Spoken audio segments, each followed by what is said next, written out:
Hello everybody, welcome back. Now before we go into this, just let us recapitulate from previous class this different kind of reactions. Okay. So, this NR, R is a kind of a generalized hydrocarbon. Okay. So, we said that yes, first what happens is that there must be an initiation reaction. So, this CH3 CH3 CH3 CH2 CH3, which is represented by this NR, or the CH3 CH3, which is an ethane, goes to basically this form this first intermediate, that is C. C is nothing but a chain carrier or a radical, okay, an active radical. So, then first step is production of this chain carrier. Okay. So, NR breaks, it reacts with something, or third body collision like that, or a second body collision as such here, and then it gives up this makes this this intermediate C. So, R then can again react with C and form this AC.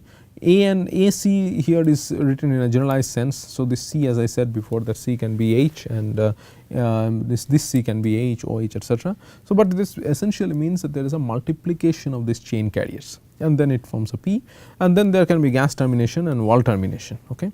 So, what we was trying to say is that this chain branching is a very critical step. So, whether a mixture is explosive, that means whether you start from a given initial temperature and pressure, whether, and you keep it at that initial temperature and pressure, whether that mixture will spontaneously react and the temperature will continue to rise quickly, and because of quick generation of energy, because of fast generation of energy, that is the explosiveness. Now, whether that is going to happen or not, that is governed by this chain branching cycle. Okay. And this one chain branching means one C gives rise to more than one C. Okay. A is a greater than 1 number. Okay. It can be 2, typically it is 2 or something like that. So, then the thing is that it is competing with this termination reaction also. Once you produce C, this, it is not guaranteed that C will go and attack R to form subsequent reactions. C might be rendered inactive by this R species by gas termination or by wall termination. So, essentially we need to find out what are the conditions under which this reaction can compete with these reactions and which can lead to effective chain branchings. So, then we did this thing, we found out the concentration rate of change of concentration of C, and using this we found out that that we can arrive at a generalized expression for dC dt, and then we found that this dC dt is expected a kind of a, can give out some kind of an exponential type of behavior with the C can have a behavior like this in time is equal to some constant k or some constant which is let us say some constant b times e to the power of plus a minus AC times t. Now, so then this a minus AC would determine whether this if this is a minus AC is positive, then of course then C can rapidly rise, because we know that exponentials lead to a rapid increase, whereas if a minus AC is positive, then C will really decay. So, that criteria, as we remember, was given by with a minus AC, and we found that a minus AC is greater than 0 when the temperature and pressure, when the temperature is large, and the of course, but when the pressure is at an intermediate level, that is very large pressure or very small pressure is not conducive for explosion. Okay. So, this is what we did for a generalized case. Now, we go into the oxidation of hydrogen. We consider a hydrogen air mixture, and we try to understand under what conditions hydrogen is explosive. Now, as you understand, this is very important, because of course, the hydrogen, because it is a very small molecule, it can diffuse very quickly, and then it has got a very large range over which it can basically form quicker reactions. It is combustible. So, under what conditions hydrogen is explosive, that is very important from a practical point of view also. Now, if we do the detailed analysis, or if we do an experiment, we will find that it is not even what we previously said for a given hydrocarbon, it is not that simple. Instead of this 2 branch behavior, it shows a 3 kind of behavior, which is called the Z curve or the Z curve. Okay. So, here we see that the most interesting behavior of hydrogen explosion is that hydrogen hydrogen oxidation or the hydrogen air explosion limit is that if you start at a given temperature, say 750 Kelvin, first up to certain pressure and start from a low pressure. Of course, at low pressure it is well understood that this mixture is non explosive, okay, because whatever you there is simply not enough collisions happening, all right. So, then after that if you go, then it becomes explosive, okay, in these regions, then it becomes non explosive again, and then it becomes explosive again. Okay. So, it is a strongly non monotonic behavior that you see, all right. So, what controls this behavior? For that we need to go into to understand the oxidation, the reaction mechanism of hydrogen air mixtures. So, this up to this is essentially the mechanism, the reaction mechanism of hydrogen oxygen oxidation, and as we have discussed in last class, that it essentially involves 9 species and 19 reactions. Okay. So, these are all the reactions. So, we will study this in details to understand what controls this explosive behavior, this Z curve with this limits of explosion and non explosion. So, first thing we have to understand is that how is hydrogen oxygen reaction initiated. There are 3 possibilities. Hydrogen, as you see that hydrogen can be attacked by a third body and it can split up into H radicals plus M. Of course, H radicals are very active. Oxygen can be split up by another third body and it can split up into oxygen atoms and then the M. And then the third possibility is that the hydrogen oxygen itself can collide and form HO2 and H. Okay. Now, we have to understand that the activation energy of a dissociation reaction, these are all dissociation reaction where hydrogen, oxygen, etc., are dissociating, is essentially proportional to the endothermicity. Okay. Now, the endothermicity for these 3 reactions, if we try to understand, this is for the first reaction it is 104 kilocalorie per mole, for the second one is 118 kilocalorie per mole, and for the third one is 55 kilocalorie per mole.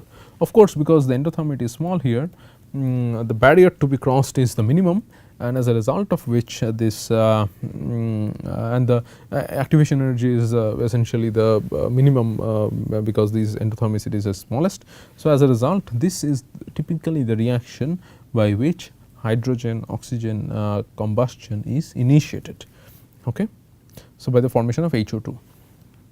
Now, then the most important thing to note here is that in the initiation reaction is that, before we go into this, is that when H2 and O2 react, it forms HO2 and forms the H.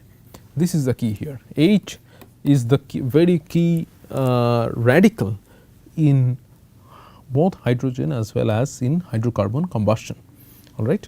So, we will see that the next step, what H does is nothing but H contributes to this branching reaction.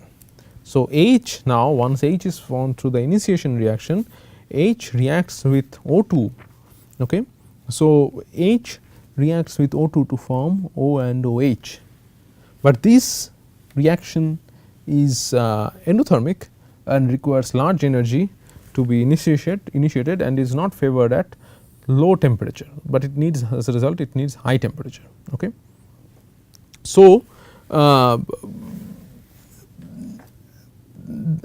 as a result, you see that at low temperature in this curve, in this hydrogen oxygen explosion curve, at when there is at these low temperatures there is no explosion. The reason is that for explosion to happen, you need to have these branching reactions happening, okay? And this branching reaction does not happen at low temperatures, because you can see here clearly from this thing itself that the H plus O2 OH plus O the activation energy is 16.44 kilocalorie per mole. Okay. So, it needs sufficient energy in the system for this activation energy barrier to be crossed from the H, O and OH. So, as a result of this, there is no explosion at low temperature. Okay. And of course, there is no explosion at low pressure because there is not sufficient because these things are also, this initiation also does not happen because whenever H is formed, it can just, because it is, if the pressure is low, it is so dilute, it does not, these are also short lived radicals, it does not find another oxygen molecule to attack and it can just go and hit the wall and diffuse. So, there is essentially no reaction at low pressure, and this can be, you have seen from the previous generalized discussion of the explosion limits when we discuss this NR goes to C, etc., this chain propagation reaction, etc. Okay. So, this as a result at very low temperature and low pressure there is no reaction that is possible. Okay. And then the other branching reactions are O and H2 goes to H and OH, and OH plus H2 goes to H plus H2. And also there is this termination reaction which is very important, this H plus O2 plus M goes to HO2 plus M.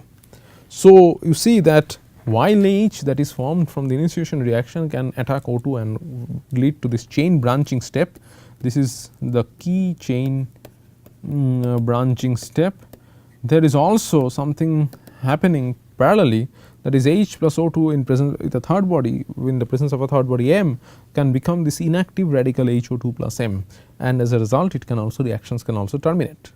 And you will see that is essentially the competition of these three chain branching reactions and or chain branching or chain carrying. This is also, this is chain branching, this is chain branching, this is chain carrying. Okay, because one OH gives rise to one radical H. These three reactions, these branching and carrying reactions essentially compete with the termination reaction H plus O2 plus M, and that will determine whether the system is explosive or not. Now, how do we do the analysis? So, another point to note is that this reverse reactions in this between two radicals, you see that we have given only forward signs, that H plus O2 goes to OH and O, but the reverse reaction, that is OH plus O going to H plus O2 is not really favored because it involves collision between two radicals, and this because the radicals itself are present in very low concentration. So, they are and they are also very energetic also. So, their collisions does not really result in the backward reaction. Okay, and also the reverse reaction of this one is not favored because at the time of ignition there is very low concentration of this product water which is formed during the later stages of oxidation. Okay, which concentration of which grows at later stage of oxidation. So, what we see is that to summarize just what we discussed, that at low pressure and temperature there is no explosion with addition of H and OH. Okay, because as we have said that branching step is not favored at low temperature and wall destruction of H and OH at low pressure or less residence time. So, this is what we discussed, that this branching step is not favored at low temperature, and H and OH, even if they are formed at wall at low pressure, they can just go to the wall and get destroyed. All right. Now, what happens with increase in pressure physically means that it means that there is more frequent collision and more reactions are facilitated. Okay. So, as a result of this, the first explosion limit, branching reaction becomes prominent, as the same reason why at low pressure reactions are not favored, as you increase the temperature reactions are favored, that branching reactions become prominent and lead to explosion. But you remember that we have the termination reaction also. So, it is essentially this branching reactions has to compete with the termination reactions to determine the explosiveness or not. So, who wins, under what we have to basically this explosive or non-explosive, this tells us that is in the second limit is essentially the competition between the termination and the branching reactions, and when it is explosive it is essentially the branching reaction is winning, and when it is non-explosive essentially this termination reaction is winning. All right. So, for that we analyze the concentration, the rate of change of concentration of H, and as you know that H we have seen that these are the reactions that contribute, all of these reactions involve H 1, 2, 3 and 4. So, here we see that all these reactions, K1 is the first reaction, K2 is the third reaction, K3 is the third reaction, and K2 is the second reaction, K3 is the third reaction, K9 is the your termination reaction. So, all this you can write this dH dt as a in terms of these things, because all these reactions are contributing to this H, to the change of concentration of H. And also we analyze the rate of change of concentration of O, because that is another important radical, and that is contributed by two reactions, K1 and K2. And this is the third reaction where we try to analyze the rate of change of concentration of OH, and which is contributed by essentially three reactions. Okay. And now we assume that the second two species O and OH, they are in steady state. There is a QSS assumption that we learnt in last class. This is also another important thing we learnt. So, when you do that, and when you basically substitute these things into this after applying for QSS, what you can find that what you find is that you can write dH dt as 2 K1, that is the reaction rate constant of the first reaction, minus K9, that is reaction rate constant of the ninth reaction, which is the termination reaction. You can validate from here that this is the first reaction, which is the chain branching reaction, H plus O2 goes to OH plus O, and this is the termination reaction, H plus O2 plus M goes to OHO2 plus M. And so, the dH dt is essentially a constant, is given by 2 K1 minus K9 times M, okay, times the concentration of the third body itself, which comes from the termination reaction, times H and O2. Okay. Now, let us just we can this is also essentially means that it is 2 omega 1 minus omega 9, which is the reaction rate of the first reaction minus the reaction rate of ninth reaction. So, you see that what this is exactly the similar form of dC dt is equal to something some constant A minus AC times C times some other things that we saw previously in the generalized discussion. So, here this thing dH dt is equal to once again some constant B times H and O2. This will have an exponential form, and the sign of the exponent of e to the power of something, the sign of that something will tell you whether this system will explode or not. So, that is why the sign of B is very important. So, what is B? B is nothing but 2 K1 minus K9, okay. And we can say that the system explodes if 2 K1 minus K9 times M is greater than 0. You understand where it comes from, that if we just remove this,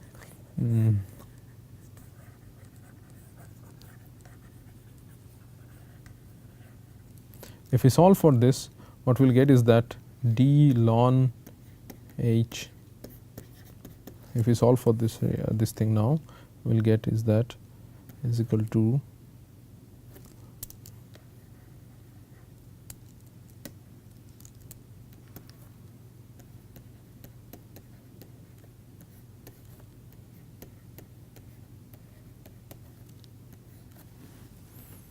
all right. So, it has it will show kind of an explosive behavior. Of course, there will be some this function of O2 also coming in, but let us not consider that. We can say that this thing becomes explosive. H will be essentially we can write it as something like e to the power of 2 K1 minus K9 times T, okay. There will be some other things, and also there will be change of rate of change of oxygen, but on average this is the thing, that the system will explode if 2 K1 minus K9 times M, sorry, here M is there. Okay, so 2 K1 minus K9 times M is greater than 0. Now, M is essentially a third body, and the concentration of M depends on essentially the pressure. So, we can say that we can replace we can write the ideal gas equation of state P is equal to essentially mRT, and under the limiting condition we can just substitute this M, we can substitute P by R0 T into here, and we find is that we essentially find that P is equal to 2 K1 by K9 times R0T, which is this thing. And we find that P is essentially a linear function of temperature, and as a result of and because of this linearity you get this the second explosion limit to be nearly linear. So, this is the reason why it is linear like this, why pressure and temperature are proportional. It essentially means, you see what it means is that it essentially means that when twice of the first chain branching reaction is equal to K9 times m. Okay, so, it is essentially a competition between the most important chain branching reaction and the termination reaction. So, when these two are at essentially equal rate, that gives, if on this side essentially K9 is winning and on this side K1 is winning, and as a result of which this this side is non-explosive and this side is explosive. All right. So, this is the clearly the second limit, it explains the second limit. The third limit is that, as we have seen, that HO2, the formation of HO2 here is, we call it termination, because when the temperature and for example, we have seen that HO2 is here in the termination reaction, HO2 is essentially formed. So, this is the formed, and HO2 is essentially a rather inactive radical under low temperature and pressure conditions, because it can it does not do much and it essentially diffuses to the walls and becomes inactive. But when you raise the pressure, okay, what can happen is that as the concentration of HO2 increases, the HO2 can essentially react with H2, and then it can form H2O2 plus H. So, once again as soon as you form H, which is a very active radical, you can go to the chain branching step where H plus O2 once again goes to OH plus O, and also of course this H2O2, the hydrogen peroxide, can react with M to form OH, OH and M. This is chain branching reaction. So, these chain branching reactions can now take over, and as a result of this, as the concentration of, as you increase the pressure, you once again from explosive it becomes from inexplosive it becomes explosive. So, that is why even with increase in pressure, even with the promotion of this termination reaction, it becomes explosive, because now the HO2 radical is formed. As soon as this is crossed, now this HO2 radical essentially gives rise to chain branching reactions. Okay. So, this chain branching reactions that are being formed actually makes the system explosive again. So, that explains this very unique shape of this Z curve here. And as a result, and also as high temperature, more and more radicals are produced and leading to radical reactions, as you see that HO2 plus HO2 can also become H2O2 plus O2, and H2O2 plus M goes to OH plus M. So, this is the thing. Okay. And also that HO2 plus H can become OH plus OH, and HO2 can also react with O to become OH. Now what the means is that at high temperature and pressure, H9 is part of a reaction chain propagation process, and thus explosion will always occur. Okay. So, to summarize, if I can, let me just summarize this thing in terms of what we have learned.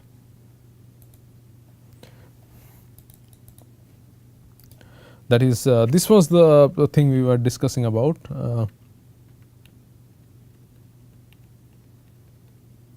So, this explosion of hydrogen and oxygen. So, here what happens here is that at low temperature and pressure, the key reactions are of course the initiation reaction, that is when H2 plus O2 becomes HO2 plus H, as we have seen here. Okay. H2 plus O2 becomes H2 plus H. So, I am just summarizing here. So, this is the most important initiation reaction because of its low endothermicity. All right. Now, once H is formed, you can have chain branching reactions where H plus O2 goes to OH plus O, and there can be two other chain branching also, which you see that these are the other chain branching, this one and this one. Okay. These are the different chain branching reactions which you can have. Okay. But also there is simultaneously there is competition from the termination reaction. Okay. H plus O2 plus M becomes HO2 plus M.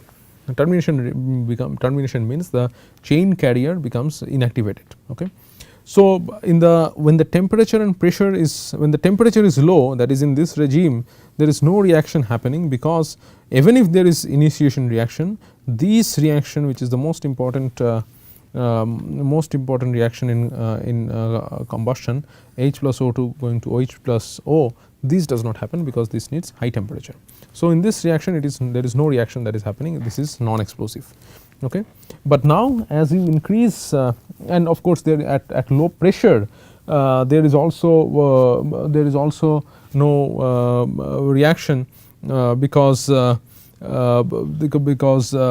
see the wall destruction of H and OH at low pressure or at low residence times. So, when the pressure is low, as we have discussed, that there is too less number of collisions happening, and this H radical which is being formed from the initiation reaction just flies away into the walls before it hits another like an oxygen molecule, and it's can just deactivate. So, in this case there is no explosion. Okay. Now, as we increase the pressure, of course this H can now attack O2, and this can lead to chain branching and reaction can happen.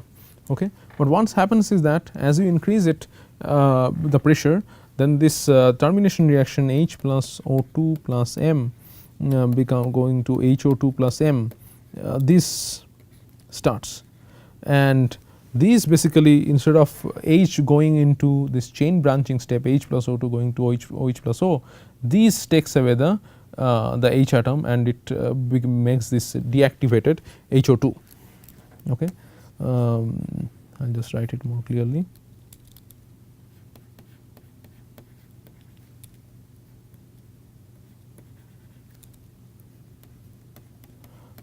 It makes this more deactivated HO2 instead of this chain branching step. So, and we see that then and it is between the competition of this 3 chain branching reaction 1, 2 and 3, this competes with this K9 which is HO2 plus H plus O2 plus M going to HO2 plus M, and that basically deactivates the makes the whole system non-explosive. So, as a result of this, at high pressure, because of the dominance of this reaction, at higher pressure this becomes non-explosive. So, we go to this limit. Okay. But then again what happens is that at even higher pressure, this deactivated HO2 can now basically react with a third body, and or it can react with other things, and that can lead to chain branching reactions. So, at very high pressure that in this limit you see that this again becomes explosive. So, these can explains the summarizes the 3 different limits of hydrogen oxygen oxidation and the Z curve of hydrogen oxygen explosion. But this is very important, as you see, because it determines that under which condition hydrogen oxygen mixture can be explosive and under which condition it will become inexplosive. And it is this explosive inexplosive state, it was once again, as you see, that one can never predict this using the global one step reaction mechanisms, global one step reactions. You need the details of this chain initiation, chain branching, chain termination, and the competition between the chain branching and the chain termination to understand when it is explosive and when it is not explosive. Okay. So, and to discuss a little bit about about this hydrogen oxygen mechanisms, you see that this hydrogen oxygen mechanism is done in a very organized manner, where the first 4 reactions essentially represents the chain branching reactions, and from 5 to 8 it represents the hydrogen oxygen dissociation reactions, and then from 9 to 13 it essentially introduces the hydroperoxyl chemistry. Okay, and then it introduces from 14 to 19 we have this hydrogen peroxide chemistry. The rest is CO oxidation, which will come in a short while. Now, one important thing is that you see that in certain cases you have got negative activation energy. Okay. and this one like this one, etc. So it means that radical, this involves essentially this this is essentially this one, which involves this essentially the radical collision. So it means that the radical collision is promoted in a low temperature state, that is, you do not even need more energy. If you provide more energy, the reactions are not promoted, rather prohibited, because radicals itself contain a lot of energy. So when you even energize them to the reaction simply does not happen, because they are too energetic. When they collide, they just simply fly away without any reactions or change of electronic structure happening. So that is what explains the negative activation energy, and it's the radical collision. Okay. Also there are like two for example in 14 you have this two different values of this pre-exponential factor B and this activation energy, which means that there are two routes for low and high temperatures. Okay. So in the following we will go into the oxidation of carbon monoxide, and as you have seen that in carbon monoxide, oxidation is actually included in the oxidation in the reaction of in the reaction mechanism of hydrogen oxygen combustion. Okay. So now what we need to understand is that this direct oxidation of carbon monoxide to carbon dioxide, that is CO plus O2 going to CO2 plus O, this is really relevant. This does not happen. Okay. Now because the reason is that there is a very high activation energy of 48 kilocalorie per mole involved, and this oxygen atom that is formed does not really go into form any branching reaction. The chain branching reactions does not happen, and if chain branching does not happen, you see that there is no very rapid reaction happening, and then this is, as a result, this dry oxidation, that is which is this oxidation of carbon monoxide in absence of moisture, is not really promoted. This does not happen. The dominant oxidation route is essentially this CO plus OH going to CO2 plus H, and this is also another very important reaction in hydrocarbon combustion. And you will see that these reactions, that H plus O2 going to OH plus O and the CO plus OH going to CO2 plus H, these two are the two most important reactions involved in hydrocarbon combustion. And no matter what the fuel is, you will see that these come up very often, and essentially they come and always form the major chain branching step, and this essentially forms the major heat release step of this CO plus OH going to CO2 plus H. And here as you see that this is integrated into the hydrogen oxygen chain, and the reason is that whenever there is a little bit of hydrogen present in the system, these hydrogen can form this OH through the chain branching step, H plus O2 going to OH plus O, and this OH essentially reacts with CO and forms this CO2 plus H.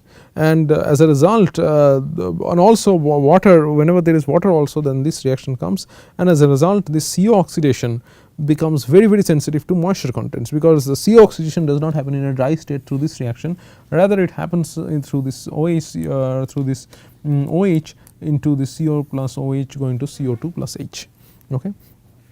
So this is the most important reaction involving CO2, and you can see here that this is the reaction, this CO3, this CO plus OH going to CO2 plus H.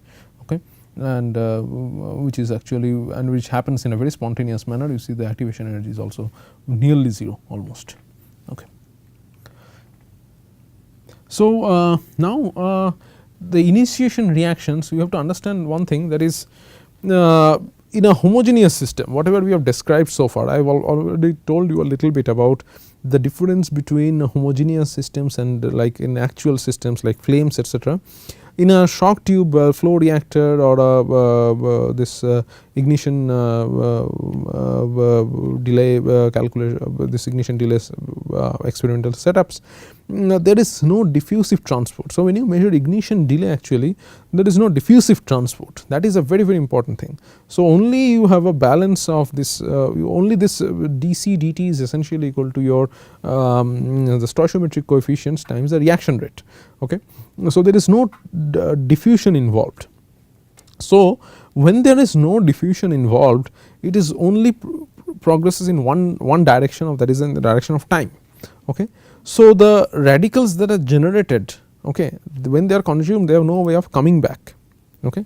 Now, this might sound strange, that is so the initiation reaction in this one is H plus H2 plus O2 is HO2 plus H. However, in a flame, say for example in a practical combustion where you have a flame, the radical are produced in the high temperature regimes, but this because of diffusion the radicals can back diffuse with and react with the incoming reactants, and as a result the initiation reaction for a of course after splitting the fuel, the initiation reactions in actual flame is essentially H plus O2 going to OH plus O, and as a result it has a different global activation energy for if you consider a homogeneous system versus a diffusive system.